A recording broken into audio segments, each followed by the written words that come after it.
John, thank you so much for asking me to join you. I mean, I'm just so sorry that I can't be down there with you, but this is such an honor for me. I have to tell you, this is the first time during the pandemic that I've put on a coat and tie. And I did it for you because I'm so honored to be with you. Well, I'm deeply touched about that. I don't wear, this is my signature apparel, and people have not seen me in ties for a while. Oh, okay, and of course you tied it yourself. Yeah. I know. Sorry. I know that can get me canceled by you just for even asking that question. But the real question is, what are you wearing below frame? Like, did you really get dressed up? Yes. I've got a party going on downstairs. Oh. No, I'm wearing a suit. I'm wearing some Nikes shoes, but I tried that when we were doing a Zoom lecture, a bunch of us, and when I got up to fetch something, people could see that below the coat and tie, I was wearing shorts. It was September. As am I right now. Okay. Hey, what's on your glass? Oh, just water, ice water. This is a Rex Go Cup from Mardi Gras, and it's the court jester. Okay, and I've got an Eisenhower golfing glass. Oh, that's great. You know, I'm really big into presidential memorabilia, so I have this set of glasses of Ike golfing. So I should have brought down my Buck Stops Here desk ornament from the Truman Library. Ooh, but Truman and Eisenhower really didn't like each other. I wouldn't want your paperweight in my glass getting into a fight, because I'm pretty sure you would win. Well, actually, Truman, it's a great segue into talking about obits, as you know about Alden Whitman. About who? Alden Whitman was the grandfather of the long form obit. Okay. And his managing editor, Clifton Daniel, told him to go interview his father-in-law for his obituary, Harry Truman. And Whitman was kind of uncertain about how to do this, but he went to Independence, and Truman had a great sense of history. And he greeted him and said, "I know why you're here and I want to help." A career was born. And Whitman had money. He had a budget. He could travel. Anthony Eden was by then in the House of Lords. Right. Whitman called him and said, "Can I talk to you?" He said, "I don't do interviews." He said, "This will be for your obit." "Oh, after I'm dead?" "Yes. Meet me for tea in the House of Lords." And I'm curious, in your long distinguished career writing obituaries, did that get easier over time, calling someone and telling them? Oh, and would you tell them? Would you say, full disclosure, I want to talk to you for a piece that's going to run after you're dead? I've done that with some people, depending on how media savvy they are. I mean, my publisher invited me to, my two publishers have asked me to interview them for their obits. And so, I mean, what can I say? No. But you can't say no to the boss. No, but then I have also sneaked my way in by saying, I'm working on a profile. And so we were with one man, my publisher's father-in-law, we were chatting away, and he turned to me and said, "When's this going to run?" I said, "Oh, I don't know." And he said, "How are you feeling?" And we kept going. How about you? Well, no, I mean, I've never done that because, you know, listen, I love obituaries. I'm a fan, and I have the podcast, and I wrote a book about them. Yes. But you're an obituary writer. I mean, you know, you've made it a lifetime art. So I imagine that you've had to deal with these these tricky situations. And so, well, I have groups of sources who are, for one group of people, I call these folks. For another person, I will call this group. And some of my friends, just when they see my name pop up on their phones, they'll answer the phone by saying, "Who died?" Right. I bet. Yeah. But have you ever had that I've heard of this from certain obit writers, that situation where someone cold calls you and says, "I'm calling to talk about my obit." I mean, that's real chutzpah. That's real confidence of somebody saying, right? Has that ever happened to you? Not yet. Okay. I rule out I rule out nothing. But no, I haven't. Wow. I mean, if they want to, well, I mean, with an advance obit, you never know how much time, how much advance you have. I Right. mean, remember Paul Prudhomme, Sure. Agent Chef? Who I always used to confuse with Dom DeLuise. But I anyway. noticed that in your book. Yeah. But no, he was a gentleman of size. And my boss said I needed to get cracking on his obit because he might be, in my boss's terms, launched to glory at any moment. This was in 1988. Right. I interviewed Craig Claiborne for that obit. Craig Claiborne went to that great kitchen in the sky in 2000. Prudhomme lingered until 2015. Good for him. But again, you never know. I've Yeah. turned in several obits an hour and a half before my subjects died. Mm-hmm. Yeah, in that case, because you knew the clock was ticking, right? Mm-hmm. Talk about writing a deadline. I know, seriously, puts the deadline. No, how do you pick your people? I pick the people that I profile really based on gut instinct. Not a good thing when it comes to leadership, to national or world leadership, but I think a good thing when it comes to writing. Over time, I've learned to trust that if I care about a subject, or in this case, a person, or a period, or a thing, because Mobituaries, my take on obituaries, covers a range of topics beyond just individual lives. But I've learned over time that if something excites me, then it's going to excite the audience if I execute it well enough. Look, I like the challenge of writing or commentating about a subject that I'm not immediately interested in, because I think I can make myself interested. But I wanted, with this project with Mobituaries, to really scratch certain itches I'd had over time.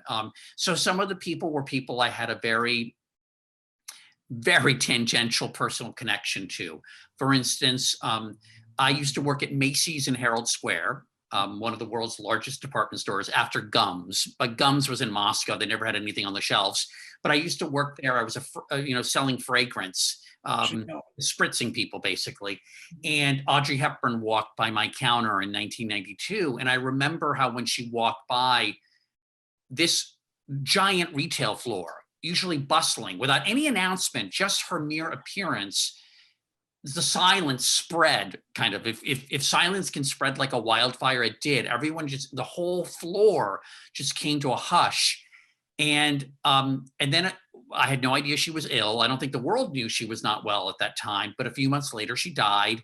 And she died on the same day as Bill Clinton's first inaugural. So she was pushed off the front page.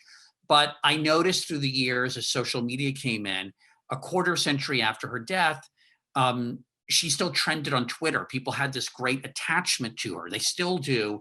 And so I kind of thought, well, this is sort of a perfect story for me to tell, because I have this memory of the effect she had on people, just that she walked past. There's also the added quirk of her having been pushed off the front page. And I wanted to answer the fundamental question, why are we so attached to her? So that was sort of the kind of subject where everything came together for me. I read that. I just happened to be reading that piece last night. I thought it was enchanting. Oh, thank you very much. I've always loved Audrey Hepburn. No, you see, you're lucky because you can pick and choose. I have whatever comes in over the transom. Right. Right. Exactly. I mean, have you ever been tempted to, I don't know, off someone because you really want to write about them? You have no idea. Oh yeah, it's been. I was thinking, I can't wait until this obit runs. Because oh my God. I feel like that is the Netflix series with you in the lead that we need to, I mean, based on you, right? The obit writer who, it's like that Dexter series, right? But this is the obit writer who's chomping at the bit to write about certain people. So actually goes out and kills them. Sorry, I really hope this is not actionable. I hope HR isn't watching. No, but I'm a freelance. But Okay. I've often thought this obit is so good. Eudora Welty's was one. I spent a year researching Eudora Welty. I was talking to experts. I was I mainly wanted to write about her books. Losing Battles is my favorite of hers. It has no plot. It's just relatives who gather at a reunion to wait for a relative to come back from prison. And they tell stories that intertwine. But anyway, I was so proud of that obit. And as I said, it took a year for me to do. And A year. yeah, again, I just sort of blocked out the time to work, just to call when I could. It's piecework. And can I ask, was that a special kind of pressure writing about a great writer? Up to a point. When I could consult experts to bolster me, so it's not just Pope mouthing off. I Right. could call people to say, well, what's your take on Eudora Welty? Or, excuse me, how does she stand in the pantheon of writers? So I could have them backing me up. So a little daunting. Walker Percy was just, that's the toughest one. He's just so impenetrable. And for either of those, did you talk to the writers themselves? Did you talk to Eudora Welty or Rocca? I talked to Eudora Welty by accident because when I was working on Walker Percy's Advancer, my boss said, why don't you call up a bunch of writers to see what they thought of Walker Percy? So I thought, okay, calling my favorite writers on the company dime, I can do that. And I called Eudora Welty, scared the hell out of her because she thought that I was calling because Percy had died. Yeah. So I had to calm her down. But no, I did not talk to her or Percy for either obit. Boy, but that actually is not a bad strategy to pair people, and then you can call each person ostensibly to talk about the other's advanced obit, but while you're talking to that person, gather material for their own obit. All the time. Yeah. All the time. There was this where I'm calling to talk about Walker, but by the way, I always loved X, Y, and Z that you wrote. Or how are you feeling today? Yeah. Or, well, no, there was a woman here, Rosa Keller. She's in my book. Rosa Keller's father, A.B. Freeman, brought Coca-Cola to Louisiana. So there was indigenous money. She got involved with the civil rights movement in the 40s when her husband was in World War II, and she met with Black women on charity drives, and she never would have met them. She became deeply involved, and she was a trustee of Dillard University, a historically Black college. She scandalized uptown New Orleans when she took her daughter's Girl Scout troop to Dillard to hear Eleanor Roosevelt. Wow. And she talked about marching in the rain to hear Martin Luther King deliver the baccalaureate address. And so while I was talking with her for the obit about the Dillard president, who we thought was about to die, you better believe I was taking notes for that obit. And the funny thing was, we thought that the president of Dillard was about to die. And well, he didn't die. So a year later, we were at a party and Rosa toddled over and grabbed my arm and said, we haven't needed that obit yet, have we? My wife got real quiet because she knew she said to me after Rosa toddled off, she certainly has a grip on her own mortality, doesn't she? Because she knew I had written Rosa's obit, but Rosa didn't. Oh boy. Oh boy. To my life. Wow. Or walking into a Christmas party and seeing two arts patrons and a renowned federal judge whom the federal courthouse is named for, yucking it up. They had I had written their obits. So I considered their obits. Yeah, I considered them dead. So there they were. That makes you, it doesn't make you a grim reaper, but it makes you a ghost of newspaper futures. I don't know. It makes you some sort of, that's interesting, but it must fill you with a nice feeling to walk in there and say, I've written pieces that will run after all these people are dead, but here they are enjoying each other. That's a good thought. I had not thought I like that. Yeah. I really do, because it's just, I do, well, my former boss would come back and he said, you better start getting ready on so-and-so. He doesn't look too good. Right. And, yeah. You know, I always wonder also when famous people die on the same day, the idea of them in line next to each other outside the gates of St. Peter's. I mean, it's just sort of interesting to that. I mean, Jim Henson and Sammy Davis Jr., die on the same day. And they probably had, I'm sure they had a lot to talk about, like, because Sammy Davis Jr. is one of those people that I think of almost as a Muppets version of himself. I mean, just so completely lovable and entertaining, but yeah, or obviously Jefferson and Adams. I mean, how about John McCormick and Mae West? I've forgotten who John McCormick is. I'm so embarrassed. There you are. Famous fleeting. No, McCormick was the Speaker of the House. Oh gosh. And he was ancient. He was ancient even when he was young. He was ancient. But he and Mae West died on the same day in 1980. I need to write. I'm going to text me that afterwards because I need to put that in the next book. I like that idea. Yeah. Guess who got on the front page of the New York Times? I'm hoping it was Mae West. Give the man a stogie. Yeah, exactly. Well, it's interesting because a friend of mine who was an assistant managing editor at the Times, one day I called him after Johnny Carson's death and I said, I can't believe you did not put Johnny Carson above the fold. And he said, I was on vacation that week, and I can tell you that there were complaints about that it made the Times look out of touch and kind of elitist for not putting him. He was such an important figure.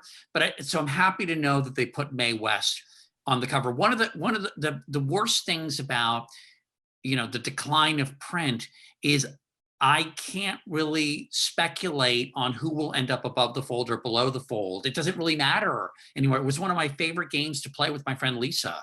It matters to me. I get the time to say, okay, who died, and see how the play was. And I always wonder, like when Rush Limbaugh died. Where was he in the paper? He was in the front bottom right, below the fold. Bottom right. Okay. Yeah. And when I get above the fold, it's rare here.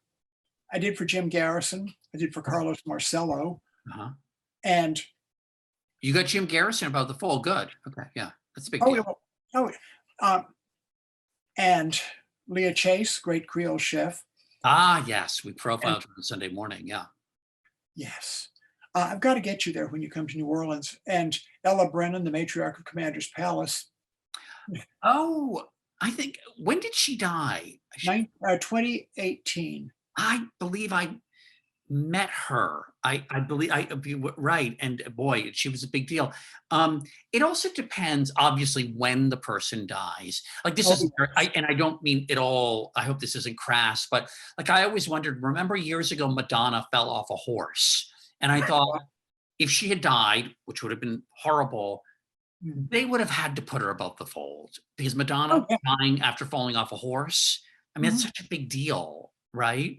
Oh yeah. Yeah, I wonder about that. We have death pools. We had death pools going in the newsroom. Who would die in a certain year? I mean, it's ghoulish as all get out. But and then when I get people call me when someone dies, and I will pitch the obit, and people must think we're terrible people if we're saying, I'm calling my editor, is this worth an obituary? If so, how long and where would it go? Jeez, how many inches are you worth, right? Can we talk about Kim Il-sung and Dick Sargent, the second Darren from Bewitched? Yeah. Yeah, they died on the same day. So this monomaniacal kind of crazy psychopathic killer head of North Korea, the founder of North Korea, Kim Il-sung died on the same day as Dick Sargent, the second person named Dick to play Darren on the TV show Bewitched. Dick York was the first. And everyone knows that Dick Sargent was the lesser Darren. He just wasn't as funny. The show went into decline. But by all accounts, he was a nice guy. And when I discovered that they died on the same day, I just felt so bad for Dick Sargent because I thought, it's tough enough being known as the second Darren, but then to be eclipsed by Kim Il-sung, that's just kind of lousy. How about Farrah Fawcett and Michael Jackson? Well, the thing about Farrah Fawcett and Michael Jackson is that I think, look, there were all sorts of reasons that Michael eclipsed Farrah on that day. He died a few hours later. All the evening newscasts were preparing their Farrah obits, and then Michael Jackson died. Look, Michael Jackson was a shock. Michael Jackson was also a story that was about pop music, about race, about money, about scandal. It was about fashion, about so many different things. And because of the lingering questions, some might say intensifying questions about Michael Jackson, it's interesting that on the 10th anniversary of their passing, Michael Jackson was, however you feel about this, was sort of a subject people didn't want to touch. So Farrah ended up kind of getting her due on the 10th anniversary. ABC had like a big, I think a 2-hour special. I think otherwise would have been about Michael Jackson probably, but they just didn't want to do it. I think even the American Music Awards or no, it was a Motown 50th celebration or 40th celebration, barely acknowledged him, which I actually thought was kind of nuts. But they were too afraid to. But Farrah ended up filling that void. So I do think in the end, she got the tribute that she deserved. This is ghoulish, but it's the way we work. It is the way. I mean, what are we here to talk about? Yeah, it's the way we work. And I've written advance obituaries, and I'm sort of leery of calling my sources to say, so how is Mr. So-and-so doing? Or any updates? It's tough. I don't want to be caught unawares, but you gotta do it. I know it's such a sensitive topic, but I had to tell you, I mentioned early on, people cold calling to talk about their own obit. I mean, I can't disclose this, but it was a friend of mine at the New York Times. I'll just say that it was the head of a major sports league. Who's now since passed on, who called and said, "Hi, I'm calling to talk about my obit." And I would have been tempted to say, you know what? We need to talk this over. We'll get back to you. Yeah. Because I mean, I just, that's real hubris. Well, there was a cartoon in the New Yorker recently. It had a woman poking her head into her boss's office. You want to take line 2. The Times is calling to refresh your obit. And I haven't gotten that yet. People will call me every so often to say, well, so-and-so is still in hospital. There's one lawyer who lingered in the river parishes upriver from New Orleans for 2 years. And I would just sort of call every so often to say, so how's he doing? Right. Yeah. It's, I remember on the TV side for a while at CBS News, I sat across the hall from the two people who were working on, who were the keepers of the obits, basically. And, in the old days, as you remember, they used to interrupt regularly scheduled programming to announce the death of a major figure and then roll in an obit. And they don't do that anymore. And that kind of bums me out. I think it's because, cable TV just has nothing else to talk about. So they talk about the same stuff all the time. So somebody dies, they leap at it, right? So the networks, the big broadcast networks aren't really that necessary anymore. But I do remember that they said that they had prepared obits for presidents. Or these are ones to roll in, actual 2-minute things, in the middle of the day, for presidents, for first ladies, I'm pretty sure for the Pope, and or in this case, popes, and a few of the big CBS legacy entertainment figures, including Mary Tyler Moore. Yeah, I remember that bums me out. Linda Ellerby is a friend, and when she was at NBC, she did James Cagney's Advancer. Yes, she only had 35 seconds of her talking. The rest of it was Cagney footage. It was really brilliantly edited. Oh my God. I was just thinking about, why was I thinking about Jimmy Cagney yesterday? But I always remember that my family, we went to the Uptown Theater, which was one of the few movie theaters when I was growing up that was really old timey in Washington, DC with a balcony. And we went to the Uptown Theater on December 31st, 1980, 1981, to see Ragtime. And it seemed so wild that in the middle, this is when people didn't talk during the movies, right? And in the middle, of the, like an hour and a half in, somebody just yelled, "Happy New Year!" Because it turned midnight New Year's during that. So anyway, but I just love Jimmy Cagney, and I can just watch him as George M. Cohan over and over again. I have him in my Mobituaries book as one of those figures who eclipsed, who replaced, in a sense, in our collective memory, the person they portrayed. Meaning, if you say George M. Cohan to me, I just think of Jimmy Cagney in the same way that if you say General Patton, I think of George C. Scott. And of course, if you say Fanny Bryce, my head explodes because it's Barbara Streisand. Yeah. Barbara who now? Pronounce it like an S, Streisand. If you say Streisand with like a Z, you're done with her. I've met her once. If I meet her again, knock on wood, I'm going to say, Miss Streisand, good to see you. How tall is she? How tall is she? Boy, I should know this. I would say that Barbara is 5'6" or 7". I have this thing about celebrity height. Yeah.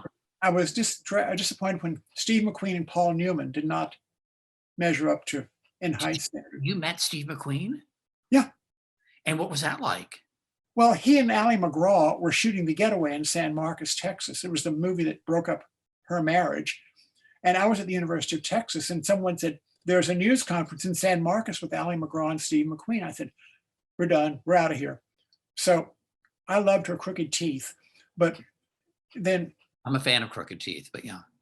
She and he were there, and it was cool. Who was she married to that the marriage broke up? Robert Evans. Oh, I thought she married Robert Evans after. I didn't realize that she was married to Robert Evans before. Well, I need to talk to Ally McGraw. Like, it's the 50th anniversary of Love Story. Somebody else, I think, at my show, it's Sunday morning, CBS Sunday Morning is doing a story on it. That's fine. But Ally McGraw lived in the Barbizon Hotel for Women, and there's this book coming out about it, and I think I'm doing a piece about it. But all these like amazing women, the unsinkable Molly Brown from the Titanic, who then of course had a musical made about her, starring Debbie Reynolds in the film version, Tammy Grimes on stage. But Grace Kelly, Ally McGraw, Felicia Rashad, like all these women who went on to become very famous, lived in this hotel in New York City, and there's a book being written about it. I want to ask you about humor. Yeah, sure. Where do you feel humor has a role in obits?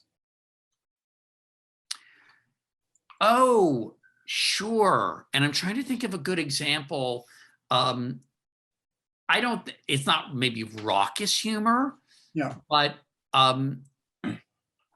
I think that there's a really well-written obit oftentimes has the breezy style, goes down easy, just like a lot of good writing, and kind of, I think, takes joy in kind of the in the sequence of events of a life, especially one that was really well lived. I'm trying to describe what kind of humor it is. Sure, it can be sly, it can be ironic. Sly is the word. Never, of course, it shouldn't be at the expense of the person. No. Well, my favorite example was for Helen Gurley Brown. On the front page of the Times, Margalit Fox wrote, and I quote, "She was 90, but parts of her were much younger."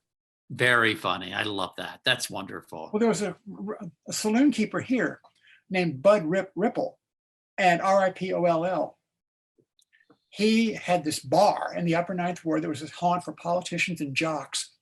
And I was calling his daughter shortly after he died. And she kept telling me stuff. I was laughing a lot. And I said, excuse me, this is really so inappropriate, but these stories are so good. I mean, women, he would not let women in for years because he was afraid the raucous talk would upset them. So they picketed, and he invited them in and brought them around. And after a while, one of the women said she had used the toilet. And he said, if you can do it standing up, you're fine. And then when he died, his name was Bud Rip, and his drink of choice was, of course, a Budweiser. And there was a little barmaid put a Budweiser at his place at the bar after his death. And then, I'm not making this up, his ashes were put in an urn with his name, dates of birth, date of death, and "This Bud's for you." Wonderful. I mean, how can you That's not use that stuff? yeah, it's Wonderful. wonderful. And Of course. yeah, now I've seen death notices to be distinguished from obituaries where some people, one man just had 4 children whom he described as failures of contraception. Really, maybe for a frat house kegger, that's good, but not for a death notice. Well, I think you should, though, for people watching us now who are not initiated into this, explain that very important distinction, which you explained to me when we first met, between obituaries and death notices. Well, with my friend Kay Powell, the doyen of the death beat, death notice is what the family writes and pays for. And you get some lovely euphemisms like "passed on, got his angel wings, joined the heavenly choir." My favorite is "the lights went out." And then they just go on and on for excruciating length. And they bring in "survived by his dog Fifi," and they're just going on and on and on at great length. I mean, there was one obit here, a death notice here, where a woman died and her husband, who had a lot of money, traced her lineage back to the court of Marie Antoinette. He bought acres of type to do this. Yeah. She was not obit worthy, but that was a good death notice. And this is this is kind of like an increasingly important revenue stream. Oh yeah, you better believe it. I may chortle at the writing style. I will not say that we should not run death notices. And I heard when I talked to Marguerite Fox, who was until recently an obit writer for the New York Times, the way she described the death notices, I almost thought of like the slush pile, and this, I don't mean this with disrespect, at a publishing house where unsolicited manuscripts come in, but then oftentimes something is plucked from there. And like the novel Ordinary People. My thought exactly. 20 Right. publishers rejected it. Right. And so it was in a slush pile, and then somebody went, "Oh my God, this. That's my understanding." But Marguerite said that she found, I believe she did, in the death notices that were running, these paid death notices, a death notice for the woman who had written the story that became All About Eve, who had written the I guess a short story, I forget the title of it, that then had become adapted to become the great movie All About Eve. And I believe she said, "Wait a minute, this person deserves a real obit," and this writer. So yeah. That woman did not get an obit? Whoa. Not initially. And so she was plucked from the death notices. There was a retired reporter here who trolls the death notices, and he will send me notices about people who might be obit worthy. And sometimes, I would say 60% of the time he's right. Yeah. So I will rear back and do something. The trouble, Mo, is that the people who work on the paper are so young, they have no memory. Right. There was a man named Gerald Berenson. He was a pediatrician who started a heart study in his hometown of Bogalusa. And he established over 20 some odd years that risk factors for cardiovascular disease can show up in 6 and 7-year-olds. Published lots and lots of studies, and he died. And I had to convince my editor this person was worthy of attention. Yeah. Oh boy. Hey, have you been surprised over your lifetime at who gets remembered and who doesn't? Oh, yes. Oh, yeah. It's just, you have to remember to say, what was it, the line in the Roaring Twenties? He used to be a big shot. And yes, like Gerald Berenson, he died when he was, I'm not saying he died past his sell-by date, but he did die. He died years after he retired. Oh, that happens all the time. I had an editor who was convinced this one man was going to be above the fold on page 1 By the time he died, he was inside Metro. Oh my God, that's terrible. To be inside Metro? Yeah. God. At least he wasn't in the classifieds. But Lady Bird Johnson is an example of somebody who lived so long. She wasn't that old. She wasn't over 100, but she lived long enough that I'm pretty sure she was not on the front page of the New York Times. I think she was in the little reefer box, the little thing go to inside, because she lived so long. And that's what, Madame Chiang Kai-shek, I mean, she lived until 106, and she used to be an extraordinarily powerful, famous person. And she had the long obit to prove it, but it had been filed so long in advance, I think, that they just ran it.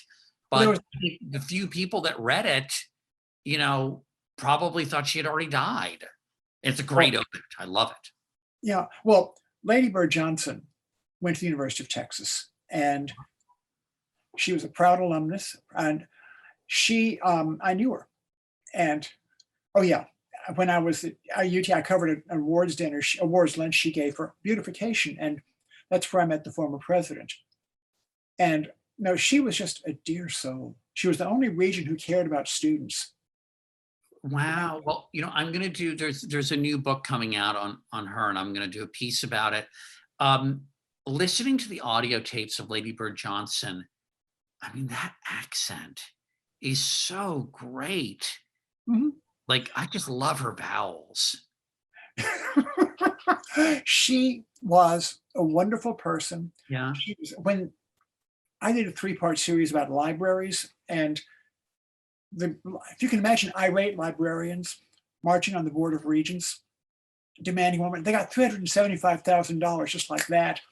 And I cornered her just to get comment, and she talked to me at the door of the ladies' room, but she just stood there and answered my questions. She was a wonderful person. Well, I know. And listen, I'm not sure if this is appropriate, but why not? We've already crossed all sorts of lines here.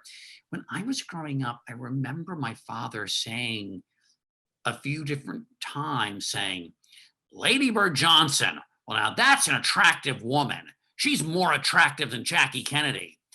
And I think that was a controversial opinion. And, but anyway, I kind of liked my father's commitment to this idea. And I'm not asking you to weigh in on this. She was real. She was real people, and she presented well. And I mean, she was no jet-setting, glamorous Jackie Kennedy. She wasn't, but she always looked good. She put forth the effort to do whatever. And in the years after her husband died, she was the keeper of the flame. And she would show up at events, and for the college newspaper, which she and I worked decades apart, she showed up for our centennial. She was nearly blind, but yeah, she was. Didn't she have, who was that woman who was her good friend and like her chief of staff that everyone loved? Liz Carpenter. Yes. I always wanted to be her. I heard she was great. Oh yeah, she nearly ran me down with her scooter. But we were going to a dinner in Austin, and Liz was on her scooter powering across the plaza. And there was no tape at this dinner. Liz and I did an impromptu performance of Kids from Bye Bye Birdie. Oh, nice. I love that. Kids, I don't know what's wrong with these kids today. Kids who can understand anything they say. Kids, they are disobedient, disrespectful oafs, noisy, crazy, sloppy, lazy loafers. And while we're on the subject, kids. Yeah. Rip Torn and Ross Perot died on the same day. I did not know that. That was recent. That's not, I mean, I can actually see them sort of getting along. I think so. Yeah. I think Rip Torn would tear Perot apart. But I don't know. I mean, Perot is tough. Yeah. Rip Torn was a proud University of Texas alumnus also. Okay. And Perot probably bought a building there, right? Or no, he didn't. He did not invest in UT. Okay. And where's the pity? Yeah. You have this thing about people dying on the same day, which I think is fascinating. Yeah, I just think it's sort of interesting, the editorial choices that have to be made. I mean, what people don't, a lot of people don't remember is that when President Kennedy was assassinated, it was the same day that Aldous Huxley and, oh God, C.S. C.S. Lewis. Lewis died.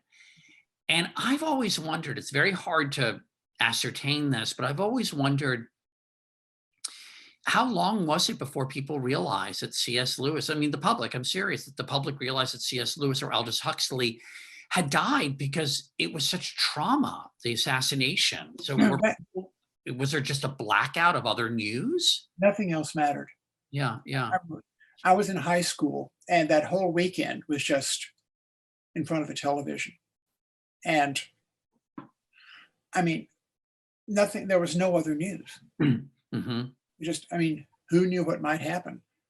I have a Kennedy campaign poster from 1960 over in the corner that I saved from 61 years ago. I noticed that. Yeah. Yeah. Wow. Yeah, we are noticing each other's rooms when we're going in. When we're doing mine is boring, and I have that horrible reflection, and my angle's not right, and people can't really see the tie because I'm too close to. Maybe I should go back a little bit, but really we should be like a pie. Anyway, it's fine. No, but people have criticized the decor, and I've moved the packing boxes out of the way. Wouldn't want to make a bad impression. The brick is great. I mean, you should open an Italian restaurant there. It looks great. Well, this used to be, I have a 2-story house. This used to be open space because my parents' friends played there. This was closed in. Then when the house was renovated, this became my house office. It also has the washer and dryer. That keeps me humble. Yeah. And no, humble. Give me a break. You try humble. I had to lug everything down into the basement of this building. I mean, I'm not complaining, but like, this is a New York City apartment. I don't get to do my laundry on my own premises. Poor Flower. It's tough. It's tough. What can you do? Mary Orr. That was the woman who wrote the original All About Eve. Yeah, right. It clicks in every so often. Do you find that always confused, Celeste Holm? For the longest time, I was convinced that Celeste Holm, who of course is in All About Eve, and it's like the filmdom's single most naive character. I mean, she annoys me so much. I know everyone hates Eve, but if Celeste Holm's character hadn't been such a chump, this whole thing wouldn't have happened. But she didn't do a whole lot. What's that? Aside from siphoning the gas out of the tank, she didn't do a lot. She painted and she went to rehearsals. And yeah, but I used to always confuse her with Betty Garrett, who was, of course, in On the Town, right? The cab driver. Yes. They anyway. So. Really, you did? Not always, but I thought, Celeste Holm was also in On the Town, but it wasn't. That's Betty Garrett, who then later was on Laverne and Shirley. Celeste Holm was the original Adu Annie in Oklahoma. Right. I can't say no. Can't say no. If you read the biography of Rodgers and Hammerstein, Holm fell down a flight of stairs when she walked into her audition. That got her the job. Was that in the Todd Purdom book? Yes. God, I forgot that. Well, that made me want to do something, a obituary on Agnes DeMille, because she's really an enormously important figure. I met her only after she had stroked out. She was not really with it. She had come down to restage Brigadoon when its tour was starting. And I was kneeling at her feet, but she was not very vocal. Did you ever meet Agnes Moorehead? No. Yeah. You?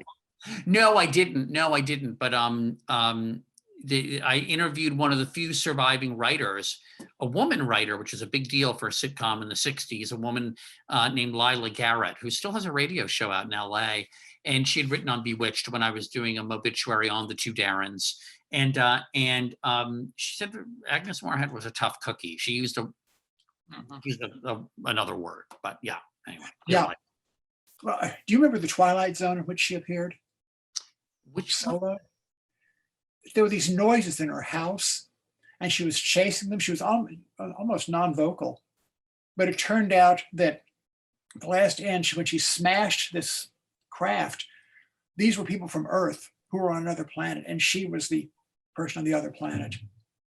They were calling out distress signals. Oh, maybe. Yeah. Wow. No, have you seen people whom you think, I need to do something about so-and-so? Have I seen them? In person or in person or a movie? Just want to give them the Mo treatment. Oh, sure. Look, I'm drawn to in the profiles that I've been getting the most satisfaction out of doing for CBS Sunday Morning have been of people that are on in years, that are more mature, because and that are and this is sometimes proved crucial, that don't have anything to sell. And so they're not promoting something, because I find that when I do interviews, I get it. Like it makes sense that some figures would only come on if they have a book or a movie. I totally get that. Yeah. But sometimes that project, and it's really a problem, but the project is very bad, looms over the interview. And so I just spent a couple of days with Brenda Vaccaro, because I really like Brenda Vaccaro, and my partner had gone to see her in a play reading and said that she was just hysterically funny. And so we approached her and she agreed to do this. It hasn't run yet, but it was just a joy, because she wasn't there to sell something. She just wanted to be there. And anyway, so I've loved that. I just did the same thing with Russ Tamblyn, the great Russ Tamblyn, Yes. Riff from West Side Story, and so many other things. And he's had such an interesting life. I mean, he's had, more lives than a cat. I mean, it's really remarkable. Did he talk about Jerome Robbins? It's interesting. I feel like I've had so many, and I'm working on something about Jerome Robbins now. And I feel like oftentimes the Jerome Robbins was a jerk theme never quite pans out, because you're expecting to hear some grisly story, and they are out there. And there's a very famous one with the orchestra pit. But Russ didn't have particularly bad things to say about Jerome Robbins, who of course choreographed West Side Story on Broadway and then co-directed the film, which Russ was in. What he did say is that, which was kind of funny and affectionate, is that Jerome Robbins didn't want tumbling in West Side Story in the film version. And Russ, by his own admission, really wasn't a dancer. He was more of a tumbler. But then Jerome Robbins was fired from the movie, and then Russ was allowed to do all the tumbling he wanted to. Cut to 3 years later, when Russ saw Jerome Robbins Broadway, which was a Tony-winning show that was essentially a compendium of all of Jerome Robbins' greatest dances. Excuse me. The West Side Story numbers did indeed include a lot of tumbling. And so Russ was kind of like, what's this about? No, I like to interview people who have some character to them, not just an inane person who's coming through promoting something. Just sit down. My favorite was Lena Horne. Oh boy. Yeah. Wow. There's a backstory here, because my thesis was on blacklisting and broadcasting. And so I just sent out questionnaires, and she wrote back 4 pages in longhand. And when I went to interview her, I took the letter, and she said, I wrote all that. She said, yes. I said, yes, ma'am, you did. We were off to the races. Best story ever. She had danced at the Cotton Club. Her mother could not come see her because it was whites only. Talked about MGM, talked about civil rights, talked about working with Katherine Dunham and Duke Ellington. Right. It's my favorite story ever. But I like people who have some depth to them. Well, I also, and Lena Horne, of course, is just a giant. And interestingly, the Broadway musical Hallelujah Baby was written for her by Arthur Lawrence. And the score, it's suddenly escaping me who wrote Compton Green did it. Compton Green wrote the lyrics, and the music, boy, why am I forgetting? It's not Bernstein. I'm sorry? Julie Stein. It's Julie Stein. It was written for Lena Horne. She didn't want to do it. She ultimately passed. So Leslie Uggams took the role and won the Tony. And Leslie Uggams was one of my favorite profiles, certainly during this pandemic. And Leslie is one of these people who I think of as an undervalued stock. When people begin to hear their stories, they go, her stories, they go, oh my God, oh my God, oh my God. I mean, she was singing at the Apollo when she was 8 years old on the same bill with Ella Fitzgerald, Dinah Washington, and Louis Armstrong. She was in Beulah, one of the first TV shows ever. Ethel Waters defended her when, as she put it, the producers wanted her to wear her hair in pickaninny braids. And Ethel Waters said, no, let her wear her hair the way she wears it normally. And this is the same woman who's then playing a roommate of Ryan Reynolds in the Deadpool movie. So we're talking like just an extraordinary span. I mean, from Ethel Waters to Ryan Reynolds. I mean, it's just kind of mind-boggling. My wife and I sat behind her at the last performance of Driving Miss Daisy, when the one that Vanessa Redgrave and James Earl Jones were in. And I had to introduce myself. We had to introduce ourselves to her because we had loved her on Sing Along with Mitch when she broke that color barrier. Sure. But generational thing, one of my sources here was named for her character in Roots, Kizzy. So I said, Ms. Uggams, this is going to sound really strange, but one of my best sources was named for your character. She seemed to think it was pretty amusing. Bless her heart, she was walking with a cane. This was 10 years ago. She wasn't with me. Good. Yeah, Good. no, she's in great shape, and her husband's a gas. He is just an Australian guy, and he's hilarious. You mentioned Vanessa Redgrave. When I went to see Cabaret on Broadway with Natasha Richardson. With Natasha Richardson, it was done in a cabaret club-like setting at the old Studio 54 in Manhattan, which had been converted into a Broadway house, but with these sort of nightclub seating. And sitting in the first row, right, like a couple tables in front of us, first section, was a table with Vanessa Redgrave, Lynn Redgrave, and Rachel, what's the matriarch's name? Rachel Kempson. Rachel Kempson, the three of them there. Wow. And it was so wild watching them watch Natasha Richardson. And at intermission, like Vanessa Redgrave walked past me. I don't remember why she put her hand on me, but sometimes people think of Vanessa Redgrave. Obviously, she was once very, very controversial and polarizing, and think of her as severe, but she's so beautiful. And her eyes, the blue of her eyes, I mean, she's just stunning. Yeah, we saw her. My wife and I saw her in The Tempest. She played Prospero at the Globe Theatre in London. Wow. Long Day's Journey, Year of Magical Thinking, it's a one-woman show, and Driving Miss Daisy. And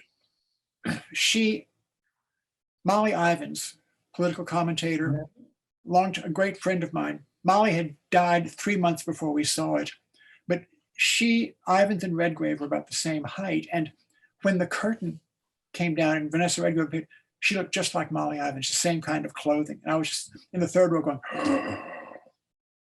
but I wrote her a fan letter when I was in college, when she was making Camelot. She wrote back.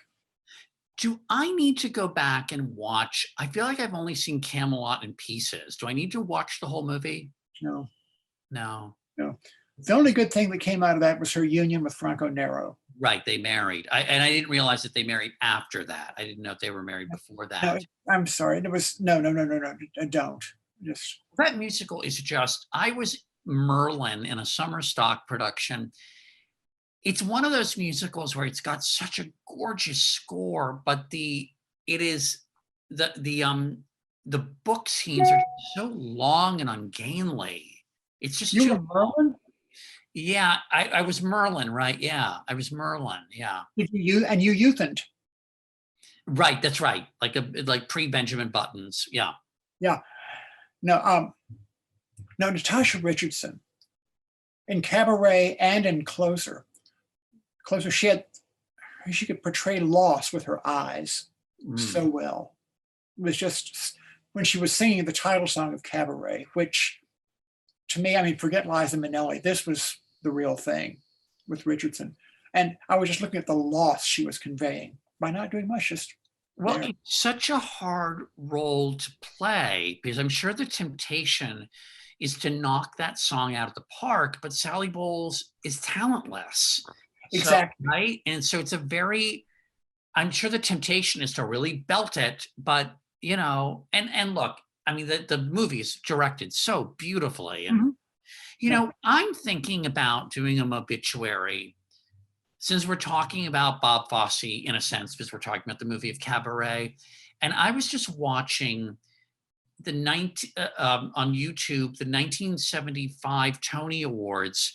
And I'd forgotten that when Michael Bennett, the director and choreographer of A Chorus Line, swept the Tonys that year, he was beating Bob Fosse for Chicago, Yep. which at the time, and in fact, when Liza Minnelli went into Chicago, that was the first time a celebrity had ever been a cast replacement. Bob Fosse is, of course, such a giant. And to see him losing those awards for a musical, which in its initial run, Chicago hadn't done well, in retrospect, if you did sort of, if you did the awards over again, 45 years later, maybe he'd get the award. But I have such affection for A Chorus Line. It's such a tribute to those singers and dancers, those so-called gypsies who get off the bus at Port Authority, that sleazy place that's filled with like, anyway, drug dealers and hookers, male and female. I love A Chorus Line. And so I want to do a obituary, I think, on Michael Bennett. I don't want to do Bob Fosse because I feel like Bob Fosse had that FX series. There's so much about him. So I guess my question is, John, do you think Michael Bennett would be a good subject for an obituary? Yes, because Donna McKechnie is still alive. Right. And it's interesting because Donna McKechnie, who of course won the Tony for A Chorus Line, The Music in the Mirror, I regularly go to YouTube to watch Turkey Lurkey Time, the great dance from 1968 from Promises, Promises. All three women, everyone has to look, just put in Turkey Lurkey Time, go. You won't be disappointed. It's a phenomenal dance that Michael Bennett choreographed, and the three women in it, Byork Lee, Margot Sappington, and Donna McKechnie, are all still alive. But it's a miracle that their heads don't fall off, that they're because they're swinging their heads so hard as they're dancing around. No, Michael Bennett, I'm afraid Michael Bennett may be slipping into anonymous territory. I mean, there was Fosse Verdon, which convinced me that Fosse was a terrible person, a great artist. You know why? How people wear derbies in his movies? Because Fosse went bald and he wanted to hide that. Oh my God. But can I ask you though, Bob, I know this is gonna sound crazy. Bob Fosse is such a great name. Yeah. Michael Bennett isn't. I think there's a senator from Utah named Michael Bennett. Like, no one remembers the name Michael Bennett. Do you think that has a little to do with it? No, the trouble is he's been dead for what?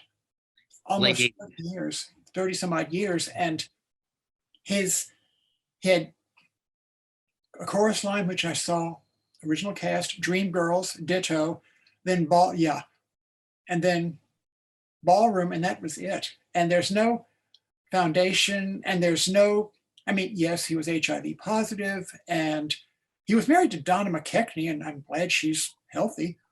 Yeah.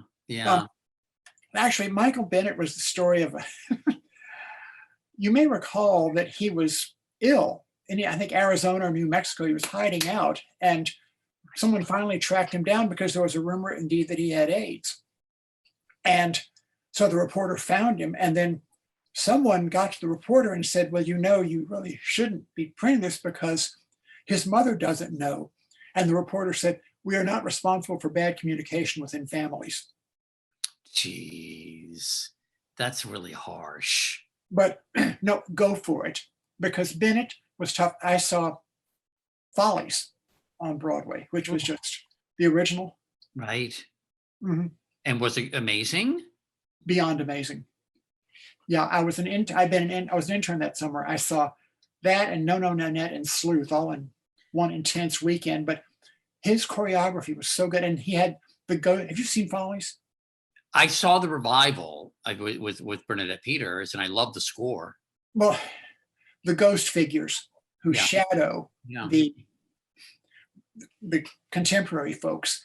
And I was a fool for Ethel Chate. She's on She was a Ziegfeld girl. And she sang Broadway Baby. Which I can do at the drop of a hat. I shan't do it here, but perhaps sometime later. But no, it's Michael Bennett good. Michael Bennett needs to be remembered. Can I just pick up on your mention of No No Nanette? So when Frank Sinatra turned 100, I mean, he was dead, but when it was his centenary, I went out to Palm Springs so that I could interview all three of the Sinatra children. They were all living at that time. Sadly, Frank Jr. has passed on. But I was with Nancy Sinatra. Nancy is so great. And Nancy was living and still lives in a nice little kind of a bungalow, basically, in Palm Springs. She was living right next door to her mother, who was still alive, Nancy Barbato, who is, what a fascinating life, and what she told me about Nancy Barbato. But on the other side was Gavin MacLeod, who, of course, from the Mary Tyler Moore Show, and Captain Stubing from The Love Boat. In the middle of the interview, Gavin MacLeod walked in. I have a great picture of me, Nancy Sinatra, and Gavin MacLeod. And Gavin MacLeod, and I had heard from someone I knew that he had been in a production of No No Nanette. So we started talking about No Nanette. Yeah, we started talking like some civic light opera somewhere. So we started talking about No No Nanette. The musical made famous in 1972. It had the song T for Two, Two for T for Two. Anyway, and I said to Gavin MacLeod, I said, you know, when I was growing up, I always assumed No No Nanette was about Nanette Fabre, the actress who then later ended up on One Day at a Time. And Gavin MacLeod looked at me and he said, the production of No No Nanette I was in starred Nanette Fabre. I said, you're kidding me. And he said, yes. And it also starred Kay Ballard. And I said, wasn't Nanette Fabre deaf? And he said, she was deaf in one ear, and Kay Ballard was also deaf in one ear, but they were the opposite ears. So when they would stage it, Nanette Fabre and Kay Ballard would have their hearing ears on the side of Gavin MacLeod. Great story. Yeah. I saw it on Broadway with Ruby Keeler and Patsy Kelly and Helen Gallagher, who is still alive. And Helen Gallagher's still alive? Oh, yeah. I used to always confuse her with Helen Gahagan Douglas, who was blacklisted. But no, I waited to meet Ruby Keeler outside the stage door. I was an intern in Washington that summer, and I'd gone to the Smithsonian. There were musicals, of course, being shown. And all I could think of to say to Ruby Keeler when she walked out was, I've seen your movies at the Smithsonian Institution. She went, really? Yeah, not the best opening line. That's hysterical. I've seen all your movies at the Smithsonian. That's hysterical. George Washington's dentures, yeah, right up there. But no, I love the idea of the Michael Bennett show. I really do. Yeah, I don't know. His collaborators are dying. Bob Avian just died. I'm reading Bob Avian's book right now, and it is so. Can we talk about the University of Mississippi Press for a minute? I know you're in Louisiana, but my publisher. Oh my God, you're kidding. No. I was just talking with the books person at Sunday morning. It's an amazing woman, a friend of mine named Robin Sanders. She is the Dolly Levi of COVID vaccinations. She's like hooking everyone up. She's really great. Anyway, and I said to her, I'm reading this book about Bob Avian. It was a gift, and it's from University of Mississippi Publisher Press. And then I said, it's interesting to me because I've read other things. I said, is this a renowned press? I don't know much about it. And she said, oh my God.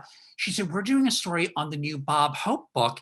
And that's also the University of Mississippi University Press. It's actually the University Press. It's actually the University Press of Mississippi. Sorry, University Press of Mississippi. It's not Ole Miss. This is so clever.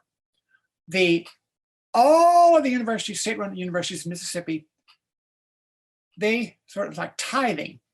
That goes into make the bulwark of the budget for the press, which is very clever because when legislators are wielding their scythes, UPM is below radar. And so, no, a friend, Randy Fertel, the son of Ruth Chris Steakhouse Fertel. Terrible name. Well, yeah, well, no, that happened because Ruth's Chris. It was Chris's Steakhouse, and she bought it, and she could not get rid of the name, so she put Ruth's Chris Steakhouse. That was in her. I wrote that in her obituary. But anyway, he had such a good experience with UPM that I pitched my book there, and one of the outside readers wrote back, "Can Mr. Pope do my obituary?" But they were so good to me. Oh yeah, and I am nuts about those folks. And there's a group called Book Friends. It's a support group, and I was invited up to the dinner to speak right after my book had come out, and it was in Jackson. I would have driven, but I had to go to Washington the next day, so I flew to Jackson by way of DFW. Halfway to Jackson, engine trouble, had to go back, new plane, 3 hours delayed, but I got to the dinner almost on time, walked on stage, talked about my obit book, and I said, well, considering my travel delays and my subject matter, I should introduce myself as the late John Pope. They were eating out of my hand. Oh, that's great. It was a great line. It's a fabulous line. No, thank you. But no, UPM does a really good catalog of showbiz and movies, and yeah, and they're good people. All their books. Yeah, Craig Gill, who runs it, Steve Yates, who does marketing, and the design people. Yeah, I mean, and they're nice people. Yeah. Well, the design, let me look at your book again. Yeah, I like the design of your book, and the Bob Avian book is terrific looking. I was given a choice between this and a body with a sheet with a toe tag, and I said no, just no. Yeah. Have you ever done anybody you didn't like? No, because I have the benefit of being able to choose who I want to do, since and I'm not sure, I've certainly done stories about people. Well, the bigger challenge is doing stories about people I'm not immediately interested in. And but every job has its downsides. I can't just do what I want.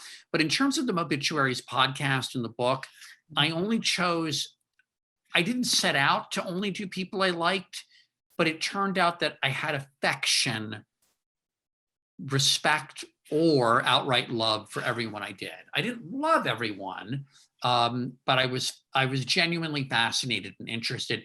And as I continue with the podcast and write another book, I may start doing. There are certainly interesting lives of bad people, sure. And it's a strange business. Yeah. Are you doing more? Are you doing another book of Mobituaries? I hope to. I'm not sure when I'll start, but I hope to soon. I'm not sure how we say bye-bye here. I just think we say look, breaking up is hard to do, but thank you, Neil Sedaka. I know I know this is terrible, but I so often confuse Neil Sedaka with Paul Anka, and I know I shouldn't, but I'm glad they're both with us. Yes, and you know whose cousin Neil Sedaka is? Neil Diamond? Edie Gourmet. Oh, that voice, and Steve Lawrence, who I don't think is well, but is still with us.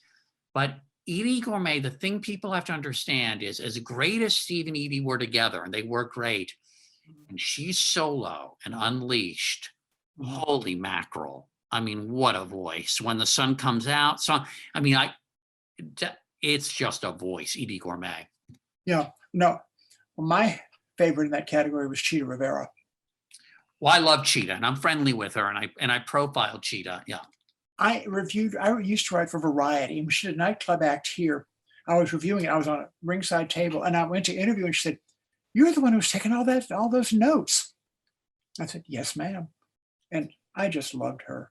She's really terrific. Well, but John, this has been great, and I hope you invite me again, and we could just go on and on like this.